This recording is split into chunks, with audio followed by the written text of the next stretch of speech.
Hello students, मैं अजीज़ बोहरा आप सभी का अपना वाला यूट्यूब चैनल में स्वागत करता हूं। इस वीडियो से और यूट्यूब से मेरी जो भी अर्निंग होगी या जो अर्निंग हो रही है उसका 10% गरीब बच्चों को फ्री एजुकेशन प्रोवाइड करने में किया जाएगा, तो सपोर्ट करते रहिए। तो आज हम 11th class physics chapter number 1 physical world का टॉपिक पढ़ेंगे, फिज़िक्स, टेक्नोलॉजी एंड सोसाइटी। इस टॉपिक को मैं बहुत ही अच्छे से, बहुत ही इजी वे में एक्सप्लेन करने वाला हूं, इसलिए इस वीडियो को पूरा देखिएगा। और अगर अभी तक आप लोगों ने हमारे चैनल को सब्सक्राइब नहीं किया है तो चैनल को सब्सक्राइब कर लीजिए, बेल आइकन को भी प्रेस कर दीजिएगा ताकि नए वीडियोस की नोटिफिकेशन आपको समय पर मिलते रहे। इस टॉपिक को स्टार्ट करने से पहले, इसके पहले हमने टॉपिक पढ़ा था scope and excitement of physics. अगर वो टॉपिक वो वीडियो आपने नहीं देखी है, आप देखना चाहते हैं तो आप यूट्यूब पर सर्च कर सकते हैं scope and excitement of physics, अपना वाला अजीज़ बोहरा वो वीडियो आ जाएगी। तो क्या है आज का हमारा टॉपिक है फिज़िक्स, टेक्नोलॉजी एंड सोसाइटी। तो फिज़िक्स, टेक्नोलॉजी और सोसाइटी के बीच में जो कनेक्शन है उसको हम बहुत सारे एग्जांपल्स के थ्रू समझ सकते हैं। हमेशा कई बार क्या होता है कि फ़िज़िक्स की वजह से कोई नई टेक्नोलॉजी का जन्म होता है और कभी कोई नई टेक्नोलॉजी की वजह से नए फिज़िक्स का जन्म होता है। हमने क्या कहा कि कभी फिज़िक्स की वजह से न्यू टेक्नोलॉजी बॉर्न होगी और कभी किसी टेक्नोलॉजी की वजह से फिज़िक्स के किसी नए पार्ट का, नए डिसिप्लिन का जन्म होगा। इसको हम एग्जाम्पल के तरीके से कैसे समझ सकते हैं कि जब हीट इंजन की बात आई, कि जब हीट इंजन की डिस्कवरी हुई तो हीट इंजन की वर्किंग को समझने के लिए, हीट इंजन की वर्किंग को समझने के लिए और उसकी वर्किंग को इम्प्रूव करने के लिए एक नए फिज़िक्स के डिसिप्लिन की, एक नए फिज़िक्स के सब सब्जेक्ट की रिक्वायरमेंट हुई। और उस सब सब्जेक्ट को हमने क्या नाम दिया? उस सब सब्जेक्ट को हमने नाम दिया थर्मोडायनामिक्स। क्या नाम दिया? थर्मोडायनामिक्स, जिसमें हमने हीट वगैरह के बारे में स्टडी की। तो हीट इंजन की तो पहले डिस्कवरी हो गई, मतलब टेक्नोलॉजी तो आ गई।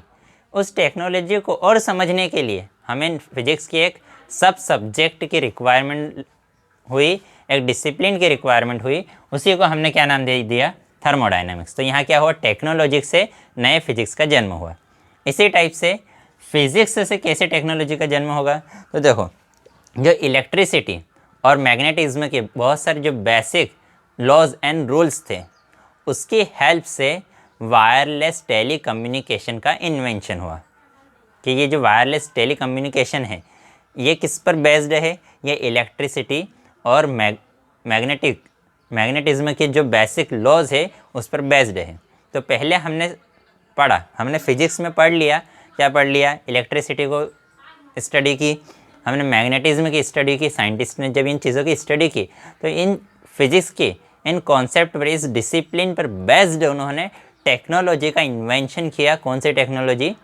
Tele communication, wireless telecommunication. इसी टाइप से जो हीट इंजन है, स्टीम इंजन है, स्टीम इंजन जो कि इंग्लैंड में 18th सेंचुरी में जो रिवॉल्यूशन हुआ, उन रिवॉल्यूशन का बेस्ड किस पे बेस्ड था? वो था स्टीम इंजन पे बेस्ड। जो औद्योगिक जो क्रांति हुई, जो इंडस्ट्रियल रिवॉल्यूशन हुआ, वो इंडस्ट्रियल रिवॉल्यूशन किस पे बेस्ड था? स्टीम इंजन पर।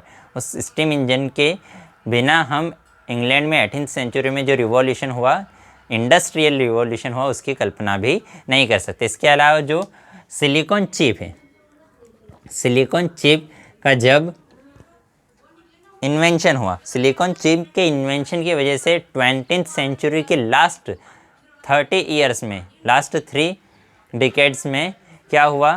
कंप्यूटर में बहुत ही कंप्यूटर की जो फील्ड है उसमें बहुत ज़्यादा रिवॉल्यूशन हुआ। कंप्यूटर में जो बहुत ही जटिल चीज़ होता था, जो कंप्यूटर बहुत बड़े बड़े होते थे, उसका साइज़ घटकर बहुत छोटा हो गया। किसकी वजह से? सिलिकॉन चिप के इन्वेंशन की वजह से। तो यही हमने कहा कि फिज़िक्स की वजह से टेक्नोलॉजी का भी जन्म होता है और टेक्नोलॉजी की वजह से फिज़िक्स का भी जन्म होता है। कि टेक्नोलॉजी क्या थी हमारी? Heat engine. उसकी वजह से फिज़िक्स का जन्म हुआ कौन से? थर्मोडायनामिक्स। ठीक है। इसी टाइप से फिज़िक्स था हमारा इलेक्ट्रिसिटी एंड मैग्नेटिज्म। उसकी वजह से टेक्नोलॉजी कौन सी आई? टेलीकम्युनिकेशन। हमारे पास फिज़िक्स की वजह से हमने क्या किया? चिप का इन्वेंशन किया।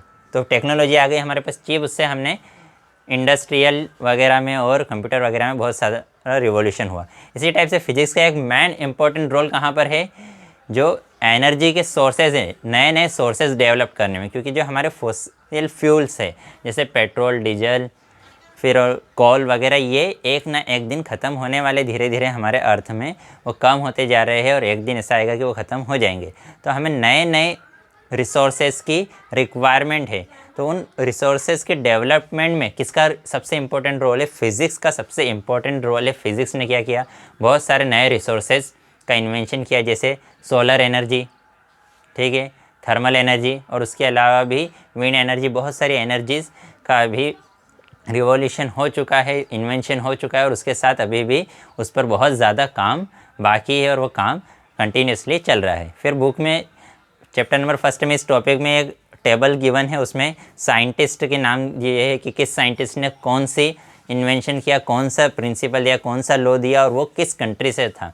बहुत ही अच्छी टेबल है, आप चाहे तो उस टेबल को एक बार स्टडी कर सकते हैं, और उसी टेबल की बेसिस पर आप नेट पर वगैरह पर भी सर्च कर सकते हैं कि किस प्रकार से बहुत सारे साइंटिस्ट ने जो अलग अलग कंट्रीज से थे और बहुत सारी डिफरेंट उन्होंने इन्वेंशन वगैरह, खोज वगैरह की है। और ये जो प्रोसेस है ये एक एंडलेस प्रोसेस है, क्योंकि फ़िज़िक्स की जो प्रोग्रेस है वो कभी भी ख़त्म होने नहीं वाली है। फिज़िक्स हमेशा, साइंस हमेशा प्रोग्रेस करता रहेगा, नई नई इन्वेंशन होती रहेगी। तो फिज़िक्स में होता क्या है कि फ़िज़िक्स में हम क्या करते हैं?